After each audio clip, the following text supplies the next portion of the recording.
नमस्कार मैत्रिणींनो, ज्योती किचनमध्ये तुमचं स्वागत आहे। आज मी तुम्हाला मालवणी पद्धतीमध्ये आंबाड्याचं लोणचं दाखवते। एकदम सोप्या पद्धतीत आहे आणि त्यासाठी माझा पूर्ण व्हिडिओ नक्की पहा। तर हे आंबाडे पावसाळ्यात भेटतात। तर हे कोवळे आहेत। कोवळे असताना त्याचं लोणचं करायचं। जून असताना याच्यानंतर म्हणजे जून झालं की याच्यात बी तयार होते, मग ते एवढं गर निघत नाही त्याच्यातला। तर असे हे कोवळे असताना घ्यायचे आणि हे आंबट असतात खायला। तर आता हे असे मी बारीक अशी फोडी केलेल्या आहेत तयार, धुवून घ्यायची आणि मग फोडी तयार करायची त्याची अशी। आता याच्यात घालायला मी जाडं मीठ घेतलेलं आहे आणि आता मसाले घेते। तर आता मी घरातच मसाले तयार करते। तर धने घेतलेले आहे, ओवा घेतलेला आहे, बडीशेप, दालचिनी, लवंग, काळी मिरी, जिरं आणि मेथी घेतलेली आहे। तर हे सगळं असं भाजून घ्यायचं आहे आणि याची बारीक अशी पावडर तयार करायची आहे। तर आता ही मोहरी घेतली, तर मोहरीची डाळ नव्हती, तर ह्याचीच मी आता मोहरीची डाळ तयार करते। तर आता हे मोहरीला मी चांगलं असं भाजून घेतलेलं आहे आणि ह्याला असं मिक्सरमध्ये घातलं की असं बंद चालू करायचं, पूर्ण अशी पावडर तयार करायची नाही आहे। तर असं असं खरबरीत असं ठेवायचं आहे, मग त्यामुळे ही मोहरीची डाळ तयार होते। आता एक पातेलं घ्यायचं, त्याच्यामध्ये आंबाड्याच्या फोडी केलेल्या त्या घालायच्या आहेत।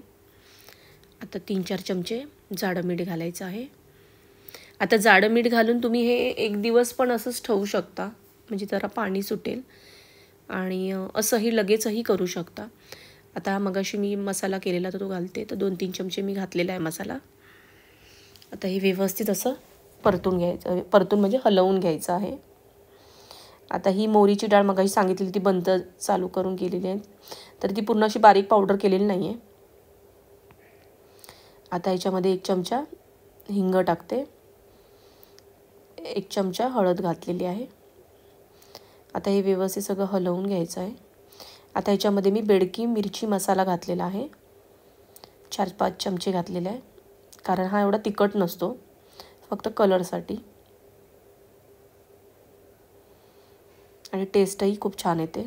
तर आता ह्याच्यामध्ये मी जी तिखट मिरची आहे ती अशी मिक्सरला असं बंद चालू करून करून अशी खरबरीत अशी मी करून घेतलेली आहे। आणि आता हे झालेलं आहे। तर आता ह्याच्यावर मी झाकण ठेवते आणि हे 1-1.5 तासासाठी असंच ठेवायचं आहे। तर आता हे जरा जरा पाणी सुटलेलं आहे, तर आता याला मी एकदा चमच्याने असं, आता याच्यामध्ये मी तेल गरम करून ठेवलं होतं आणि ते थंड केलेलं आहे चांगलं असं। आता हे घालायचं आणि हे व्यवस्थित असं हलवून घ्यायचं आहे। आता हे सगळे मसाले एकत्र मिक्स झालेले आहेत त्याला। तर आता ह्याला मी झाकण लावून 1 दिवस तसंच ठेवते, असंच पातेल्यामध्ये 1 दिवस ठेवायचं आणि मग दुसऱ्या दिवशी मी बघा असं हे मस्तपैकी मसाले एकमेकांना लागलेले आहेत आणि आंबाड्याचा जो आंबटपणा आहे तोही सगळा असा व्यवस्थित ह्याला लागत जाणार आहे। तर आता हे मी बरणीत भरून ठेवते। तर माझ्याकडे अशी कॉफीची अशी बरणी होती माझ्याकडे, तर तीच मी घेतलेली आहे मोठी, कारण ही लोणचं काही जास्त मी नाही, थोडंच केलेलं आहे। तर आता हे मी भरून घेते सगळं।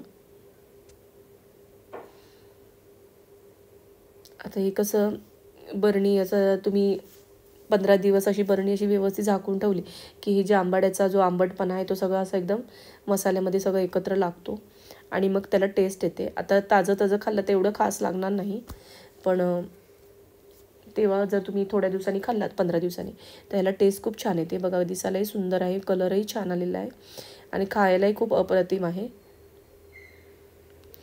तर असं हे झटपट असं हे आंबाड्याचं लोणचं तयार आहे।